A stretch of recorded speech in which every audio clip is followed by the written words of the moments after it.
History memory flash card की 7वीं श्रृंखला में आप सभी का बहुत बहुत स्वागत है। मैं आपका गाइड रोजान। दोस्तों, आज हम बात करेंगे हिस्ट्री में वैदिक काल के विषय में। बहुत ही महत्वपूर्ण काल है जिसके बहुत से साक्ष्य प्रमाण हमारे सामने उपलब्ध है। वैदिक काल के अध्ययन की यदि बात करते हैं तो वैदिक काल के अध्ययन को दो भागों में बांटा जाता है। एक ऋग्वैदिक काल जो 1500 से 1000 ईस्वी पूर्व तक विस्तारित है, और दूसरा है उत्तर वैदिक काल जो 1000 से 600 ईस्वी पूर्व इसका विस्तार माना जाता है। तो आज इस ऑडियो में हम बात करेंगे ऋग्वैदिक काल की। ऋग्वैदिक काल माना जाता है कि इस संस्कृत का निर्माण आर्यों द्वारा किया गया। आर्य भारत के जिन क्षेत्रों में सर्वप्रथम बसते हैं, जहाँ कर वो अधिवास अपना रहते हैं, उस क्षेत्र को सप्त सैंधव क्षेत्र कहा जाता है। बहुत ही फेमस सप्त सैंधव क्षेत्र यानी 7 नदियों की अवस्थिति वाला जो क्षेत्र है उसे सप्त सैंधव कहा गया। कौन कौन सी नदियां हैं एग्जाम के लिए इंपॉर्टेंट है। ये है सिंधु, सतलज, रावी, चेनाब, व्यास, झेलम और सरस्वती नदियां। फिर से कहता हूँ, सिंधु, सतलज, रावी, चेनाब, व्यास, झेलम और सरस्वती नदियां। ऋग्वेद में इसी क्षेत्र को ब्रह्मवर्त कहा गया। बहुत ही महत्वपूर्ण ध्यान रहे, पश्चिमी विद्वान मैक्स मूलर ने आर्यों का मूल निवास स्थान मध्य एशिया को माना कि वो आर्य जो हैं वो सेंट्रल एशिया से यहाँ पर आए। भाषा क्या थी आर्यों की? आर्यों की मुख्य भाषा संस्कृत थी। समाज कैसा था? समाज पितृसत्तात्मक यानी पैट्रियार्कियल था, और यहाँ की शासन व्यवस्था जो प्रशासन है वो 5 भागों में बटा था, जिसमें कुल, ग्राम, विश्व, जन और राष्ट्र की इकाइयां थी। यदि राजनीतिक संरचना की बात करें तो सबसे स्मॉलेस्ट यूनिट यानी सबसे छोटी इकाई को कुल कहा जाता था। यही परिवार भी होता था। इसके प्रधान को यानी हेड ऑफ द फैमिली को कुलप कहा जाता था। कुलप याद रहेगा। गांव के मुखिया को ग्रामणी, जैसे आज की डेट में प्रधान होता है तो ग्रामणी। कई गांव के समूह को विश कहा गया, जो कंपैरेटिवली उससे बड़ी इकाई है। और विश के प्रधान को विशपति कहा गया। जो विश कई गांवों का लीडर होता था वो विशपति कहलाता था। अनेक विशों से जो समूह बनता था उसको जन कहा जाता था, और जन के मुखिया को यानी उसके हेड को जनपति कहा जाता था, या वो राजन या राजा भी कहलाता था। सूत, रथकार, कम्मादि अधिकारी रत्निन कहे जाते थे और इनकी संख्या 12 होती थी। आइए हम बात करें कौन कौन से प्रमुख 12 अधिकारी वैदिक सभ्यता ऋग्वैदिक काल में अपनी भूमिका निभाते थे। जैसे पुरोहित, सेनानी, युवराज, महिषी। महिषी का मतलब जो रानी होती थी या जो प्रमुख रानी हुआ करती थी। सूत यानी जो राजा का सारथी हुआ करता था। ग्रामीण जो गांव का मुखिया। प्रतिहारी जो द्वारपाल हुआ करता था। इसी तरह संग्रहणी जो कोष यानी कि जो फंड इकट्ठा करता था, कोषाध्यक्ष। भागदूत जो कर यानी टैक्स को कलेक्ट करता था। अचवाप जो पासे के खेल में यानी कि जो एक तरह का पासे का खेल होता था उसमें वो राजा का सहयोगी हुआ करता था। पालागल, पालागल बोलते थे जो मैसेंजर या संदेश वाहक होता था। और गोविकर्तन, गोविकर्तन का मतलब होता था जो शिकार में राजा की सहायता करता था, उनके साथ चलता था। ये प्रमुख अधिकारी जो है वो महत्वपूर्ण हुआ करते थे और इन्हें रत्निन कहा जाता था।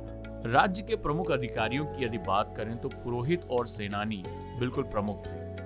इनका मुख्य काम भी जो अपराधी है उनको पकड़ने का हुआ करता था। इसी तरह राजा की एडवाइजरी कमेटी हुआ करती थी। सलाह देने के लिए सभा और समितियां हुआ करती थी। तो बेसिकली ये सभ्रांत श्रेष्ठ लोग जो समाज के होते थे वो उसका हिस्सा होते थे। यदि प्रश्न पूछा जाए आर्यों की सबसे प्राचीन संस्था क्या थी? आर्यों की सबसे प्राचीन संस्था थी विदत बोलते थे। यह एक जनसभा थी, पब्लिक मीटिंग। और ध्यान रहे कि ऋग्वैदिक काल में महिलाएं भी सभा और विदत में भाग लिया करती थीं। वो भी इस राजनीतिक प्रक्रिया का हिस्सा हुआ करती थी। यदि हम बात करें तो ऋग्मंडल के 7वें मंडल में दशराग्य युद्ध का वर्णन आया। दशराग्य युद्ध बहुत ही फेमस था। यह भरत वंश के राजा सुदास और 10 राजाओं के संघ है, यानी कि टोटल जो है 10 उनके अगेंस्ट में राजा थे, उनके कलेक्टिव एफर्ट के बीच में पुरुषणी यानी रावी नदी पर युद्ध हुआ था, और कहा जाता है कि सुदास इसमें विजयी हुए थे। ये प्रमुख एक युद्ध का हमें यहाँ वर्णन मिलता है। आगे चलते हैं तो ऋग्वैदिक नदियों का बहुत ही महत्वपूर्ण स्थान है। इसमें कुछ प्राचीन नदियाँ अपने वर्तमान नाम के साथ जानी जाती हैं। जैसे एग्जाम के लिए महत्वपूर्ण है कुभा, काबुल को। सुवास्तु नदी जो प्राचीन समय में नाम हुआ था वो स्वात नदी। कुर्मुर यानी कुर्रम। गोमती उस समय गोमल। वितस्ता, झेलम को कहा जाता था वितस्ता। अस्किनी चिनाब, पुरुषणी वर्तमान रावी है, सुतुद्री सतलज को कहा जाता था, विपाशा व्यास नदी को कहा जाता था, सदा नीरा गंडक को कहा जाता था, द्वशद्वती घग्घर नदी को कहा जाता था, मुरुद्वृद्धा मुरवर्मन नदी और सुशामा सोहन नदी को कहा जाता था। तो एग्जाम में यूपी पीसीएस में आया हुआ है, गोमती नदी का नाम गोमल हुआ करता था। ऋग्वेद में कुल 42 नदियों 42 रिवर्स का उल्लेख है, जो अफगानिस्तान से लेकर यमुना तक फैली हुई है, और इसमें सबसे महत्वपूर्ण और सबसे पवित्र नदी सरस्वती को कहा गया है और इसको नदी तमा कहा गया। याद रखिएगा, सरस्वती जो विलुप्त हो गई है उसको नदी तमा का दर्जा दिया गया था। याद रहे, आज जो सबसे प्रमुख मंत्र है हमारा अष्टोमा सदगमय, हम जिसका प्रयोग करते हैं, वह भी ऋग्वेद से ही लिया गया है। आइए, यदि हम बात करें तो गायत्री मंत्र जो सूर्य को समर्पित है, वो भी ऋग्वैदिक काल का प्रमुख मंत्र रहा है। प्रमुख देवताओं की बात करें तो सबसे प्रमुख देवता इंद्र रहे हैं। अग्नि और वरुण तीसरे महत्वपूर्ण देवता थे। वरुण को ऋतस्य गोपा कहा जाता था। क्या कहा जाता था? ऋतस्य गोपा, यानी वह देवता जो नैतिक व्यवस्था यानी एथिकल वैल्यूज को एस्टैब्लिश करने वाला देवता माना गया है। जुते हुए खेत को उर्वरा कहा जाता था। जो ग्रेजिंग लैंड यानी पशुचारण भूमि थी उसको खिल्ले कहा जाता था। हल को यानी कि जो प्लॉ जिसे कहते हैं उसको सीर कहा जाता था। हसिया को श्रणी कहा जाता था। ये प्रमुख शब्द प्रयोग होते थे। आइए अगर हम बात करें तो ऋग्वेद में यव और धान की चर्चा है। यव एक वर्ड था और धान, यह बेसिकली अर्थव्यवस्था के निर्वाह पर आधारित थी। आगे हम बात करते हैं गोत्र क्या था उस समय। आज भी हम गोत्र शब्द का प्रयोग करते हैं। यह बेसिकली सामाजिक संगठन का आधार था। ध्यान रहे, उस समय समाज में बाल विवाह यानी चाइल्ड मैरिज और पर्दा प्रथा नहीं थी।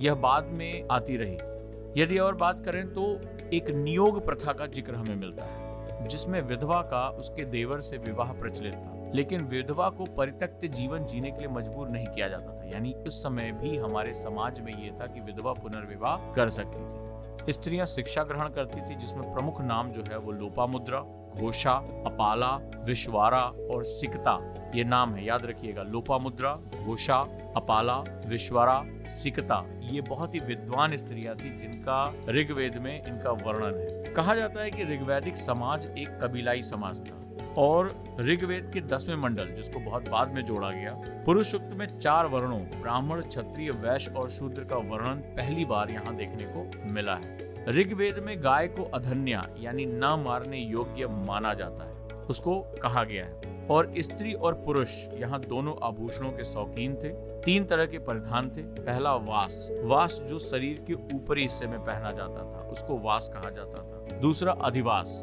कमर के नीचे के वस्त्र को अधिवास कहा गया।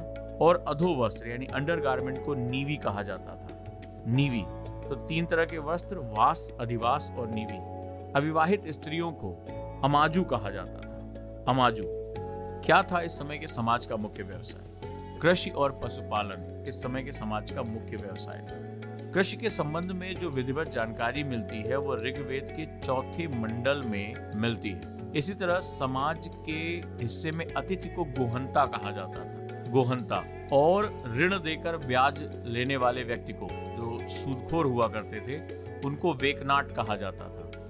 इस प्रकार ऋग्वेद हमारे समाज के विषय में, उनकी परिस्थितियों के विषय में एक बहुत ही विस्तृत जानकारी प्रस्तुत करता है। उम्मीद करता हूँ रिवीजन के लिए ये ऑडियो आपके बहुत काम आएगी। इस ऐप को अपने दोस्तों को शेयर करें। ओजांग आईएएस एकेडमी आपके प्यार की वजह से आज हिंदुस्तान की पहली एकेडमी बन गई जिसके पास अपनी खुद की ऑडियो ऐप है। अपने प्यार को बनाए रखे, ऑनलाइन कोर्सेज के साथ जुड़े रहें। धन्यवाद। आंसर राइटिंग बैच जो हमारा था उसको हमने 17 से हटाकर जो है 1 सितंबर कर दिया। कई बच्चे अभी जुड़ना चाहते हैं, कई कारणों की वजह से नहीं जुड़ पा रहे, तो आंसर राइटिंग क्लासेस जो है वो इसके लिए मैं 1 सितंबर लेकर जा रहा हूं। उसके साथ अभी जो लोग नहीं जुड़े हैं वो लोग जुड़ सकते हैं जो है डिस्काउंटेड फीस में।